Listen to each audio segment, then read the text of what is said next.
স্থানীয় সময় বৃহস্পতিবার এভাবেই যুক্তরাষ্ট্রের বস্টনের রাস্তায় নেমে ক্ষোভ প্রকাশ করেন হাজারো মানুষ। তাদের এই ক্ষোভের কারণ ট্রাম্প প্রশাসনে ধনকুবের ইলন মাস্কের হস্তক্ষেপ। বিক্ষোভকারীরা বলছেন ট্রাম্প ভোটে নির্বাচিত হলেও মাস্ক তেমন কেউ না। এরপরও সরকারি প্রতিষ্ঠান ও সংগঠনের কর্মীদের চাকরিচ্যুতির পরামর্শ দিচ্ছেন তিনি।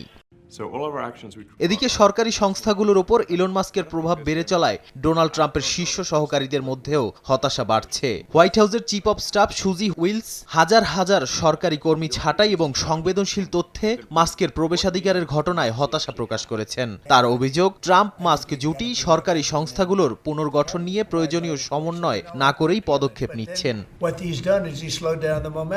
শুক্রবার ৯,৫০০ সরকারি কর্মীকে চাকরি থেকে বরখাস্ত করা হয়েছে, যাদের মধ্যে জ্বালানি, কৃষি, স্বাস্থ্য ও মানব সেবা খাতের কর্মীরা ছিলেন। ডেমোক্র্যাটদের অভিযোগ, ট্রাম্প সাংবিধানিকভাবে অতিরিক্ত ক্ষমতা ব্যবহার করছেন।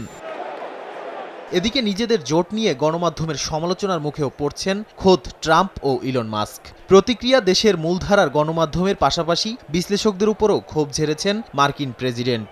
শুক্রবার ফক্স নিউজের এক অনুষ্ঠানে ট্রাম্প বলেন, তাদের দুজনকে একে অপরের বিরুদ্ধে দাঁড় করাতে অপচেষ্টা চালাচ্ছে অনেকে। নাদিম মারজান, সময় সংবাদ।